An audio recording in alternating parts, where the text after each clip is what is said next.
Good afternoon. Today I'm going to talk to you about trigger squeeze control. I've been a firearms instructor for over 25 years, and I find that most people do not know how to correctly squeeze the trigger, release the trigger, and squeeze the trigger again to fire the next shot. So today what I want to talk about is that trigger squeeze control, follow through, and sight alignment control. I'm just going to touch on it briefly.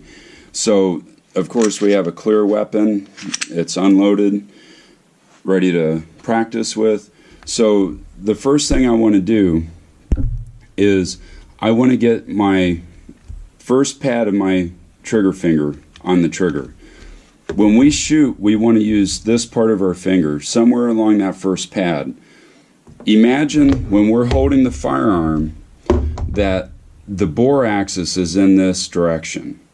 The trigger moves in that direction. So this pad is basically the only part of my finger that can move straight to the rear. If I get too much trigger finger on the trigger, I tend to squeeze it this way and it will turn my sights off of the target. So get used to shooting with just the pad of your trigger finger.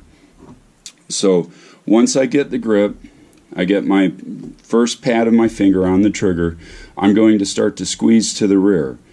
So this is like an eyedropper. You want to squeeze the trigger as if you're trying to get one drop out of an eyedropper. And what you're going to do is just constantly add slightly more pressure to the trigger. That will release the firing mechanism, firing the gun. Now a lot of people pop their trigger finger right off the gun as it recoils, or off the trigger as it recoils. That disconnect, so let's say the slide cycles, I've popped my finger off. Now I've got to come back down and I've got to find that trigger with my finger, and if I'm trying to shoot quickly, I tend to do that very fast, and it will create trigger slap, and it will make my sights become unadjusted, as in sight alignment. So it will ruin my sight alignment. So if I never leave my trigger with my trigger finger, if I never have that disconnect there, if I always keep my finger connected to the trigger, I will increase the speed that I can shoot with and my accuracy. So what I do is, as I squeeze the trigger, slightly more tension, it will discharge the weapon.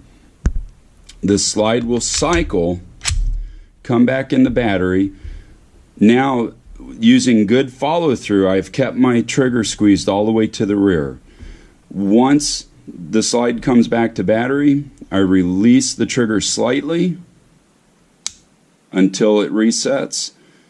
And it's funny because in recent months or years, tactile reset for the trigger, has been kind of a big catchphrase. Well, I shoot New York triggers in my Glocks, and I have for probably almost 20 years, and that is the main reason that I like that New York trigger. It's an 8-pound trigger. It puts a lot of tension basically on the trigger bar, which I fill in the trigger, and it forces the trigger back out, and it has a very heavy reset, and it's very easy to fill in your finger. So I like that tactile reset trigger. You automatically know when you're back in a position where you can fire the weapon. So then I squeeze my next round off. The slide would cycle, recoil. I attain my sight picture.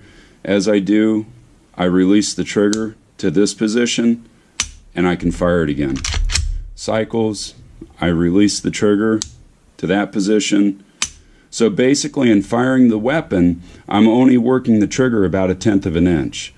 And my finger never is disconnecting from the trigger. My finger always stays connected, and it's just a very slight motion. So that's all that I wanted to show you today.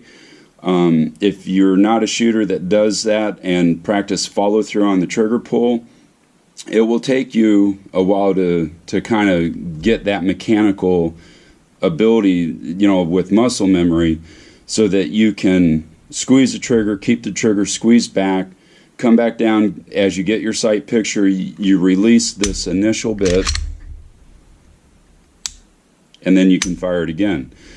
Now the problem is you have to kind of shoot slow and methodical and make sure that you're getting all the fundamentals correct, and then you can pick up your speed and your accuracy. So just try it a few times slow at the range. It'll improve your accuracy, and hopefully it works for you. If you have any questions or comments, leave them for me and I'll try and answer them. Thank you very much.